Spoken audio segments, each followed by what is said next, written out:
Hello everyone and welcome to my channel, Godfall. I'm Sel, and today I'm going to be breaking down the Lightbringer game mode with an entire guide including what to do, how to do it, and how to maximize your loot and your light level. Let's jump into it. Now, when you first want to select the Lightbringer mode, you will notice there are 4 regions you can choose from. The hardest being fire and the easiest being earth in my opinion. Each region has different endgame bosses and enemies. When you first enter Lightbringer, you are right beside the amplifier. The first thing you will notice is on the top left side of your screen, it says an objective and an optional objective.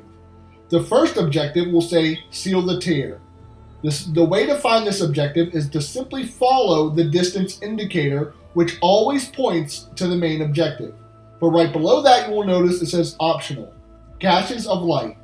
Opening caches of light increases your overall light level, increasing rewards, and the way to find these caches is to first follow the distance indicator towards your main objective.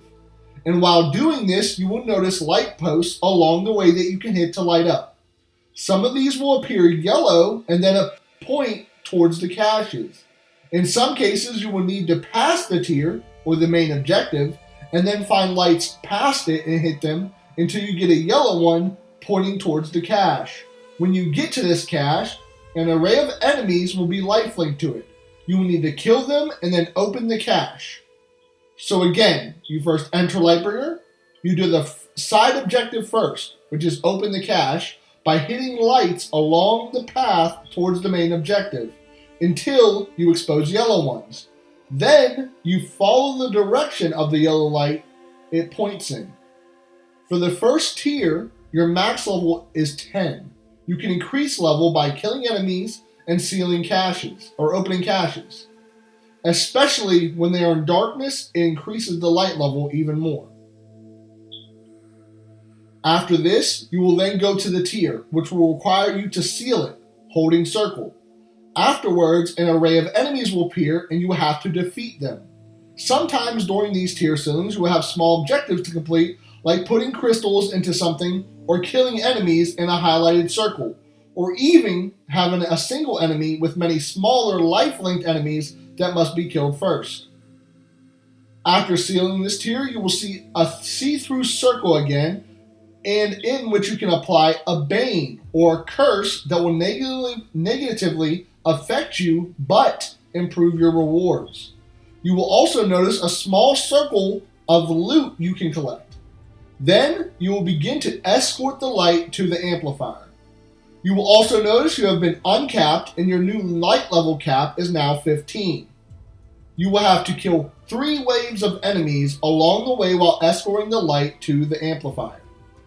At the end, you will then drop the light off into the amplifier. This will increase your overall light level. Then follow the same steps as you did for the very first seal. You will hit lights along the way while following the distance indicator until you find yellow lights. Then go in the direction those yellow lights are pointing you until you find a cache. Hit lights along the way to help further indicate where the caches are. Again, the caches will be lifelink to enemies. You have to kill them to open it. After opening it, you will then head towards the main objective and again seal the tier. After sealing the tier, you will then see again a see-through orb appear in which you again can apply another bane or curse that will again increase your loot, increase the enemy's level, and apply a bane to yourself. Also, again, you will notice you will be uncapped. The new light level cap is 20. This time you will need to open 4 caches. Follow the same steps you did for the caches as you did with the last tier seals. After opening all 4, you will then go to the tier and seal it, spawning enemies which you will then kill until there are no more. Then you seal the tier, which will then give you another clear orb to apply your final bane, which again will increase the enemy's level and increase your loot. You will then be required to escort the light to the amplifier, while this time having to open 3 caches. After opening all 3 caches and escorting the light, you can kill enemies until you have the light level where you want it. The highest so far we've gotten it to is level 46. After you have the light level where you want it, you can begin the final process of sealing the amplifier. 3 waves will spawn in this final phase. The first phase will be mostly base enemies. Another Bane will also be added to you. Your light level will be capped. You will kill enemies to spawn light crystals. Then deliver those light crystals into the center until you have filled the required amount and then seal it. This will then begin the second wave. These enemies will be harder, and also again you will notice a new Bane added. Kill enemies again to spawn light crystals until you have the required amount, and then seal it again. Then this begins the final wave, in which bosses will spawn. You will again also notice a Bane will be added. Depending on how many tiers you sealed, you will either get 1, 2, or 3 bosses. Kill all 3 bosses to finish the Lightbringer run. Afterwards, crystals will appear. Put the crystals in the center to again seal it, but this time a vast amount of loot will spawn around the amplifier, which you can collect.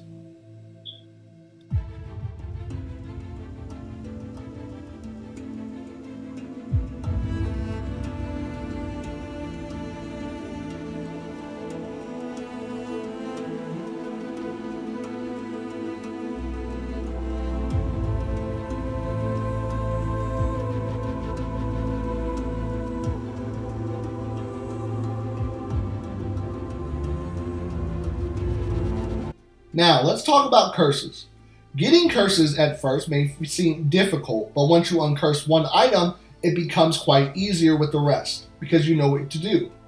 The first thing you need to do, apply curses, is to have cursed items.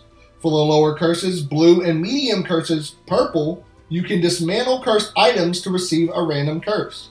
Another way to receive curses is to complete the objectives listed at the bottom of cursed items. You have to complete as many objectives as that item has secondaries. To get greater curses, you need uncurse epic or legendary cursed items.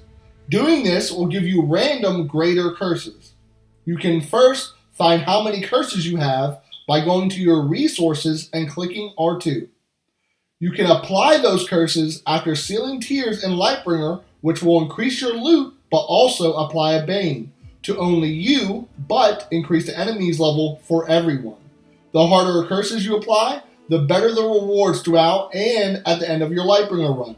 Keep in mind, any curses applied during Lightbringer will be lost after you complete or fail the Lightbringer run.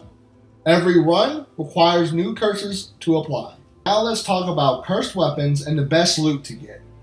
You can find regular loot in Lightbringer, but you also find a ton of cursed loot. These items will be cursed, and uncursing them will reverse its primaries and secondaries on certain items. It increases its primary whenever you fully uncurse it.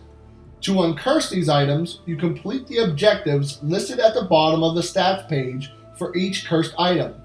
Some items require being uncursed 3 times depending on their rarity. Legendary needs uncursed 3 times, epic twice, and rare once. Now let's talk about the best loot to get. First up, we have the Mark of the Red Armor, a rare ring, and all this does is simply increase your overhealth gained, but it is quite helpful. Next up is Fearless Wolf, an epic red augment. If you have less than 45 physical resistance, then you get Rampage charge speed and Rampage bonus damage. After that is Charging Lion, another epic red augment. This Rampage bonus damage also increases your weak point damage. After that is the Sword of the Archons. This can be found in any element in any Lightbringer mode. It increases Soul Shatter buildup significantly. Next up is the Trial Runner Javelin. This is a legendary polearm. It can come in any element, and you gain more weak point damage when hitting weak points and lose that damage buff when you are hit. Next up is Bramble. This can come in any element. Continually gain a crit damage boost as long as you are hitting crits. Lose that boost when you are hit a non-critical hit. Next up is Heavenly Reversal. This is a rare ring. It has your timing attacks consume and deal more damage. After that is the Aspen Band, another rare ring. During Rampage, you deal more damage to bleeding enemies, but they also deal more damage to you. Next up is our Ironheart, a rare red augment. It increases crit chance but decreases Rampage charge speed. It is the only augment in game to grant a base crit chance. Next up is our Enchanted Tear. This is a rare blue augment. It increases chill duration dramatically, but takes away some Archon charge speed. After that is Anathema, a rare green augment. It has void damage also increase our curse duration. After that is Dauntless. It is a 15 blue augment, and if you have 45% or higher resistances, then you get more polarized bonus damage and charge speed. Last but not least, Shard of Creation. This is a legendary longsword. You gain more damage when you consume chill. Can only come in the water element.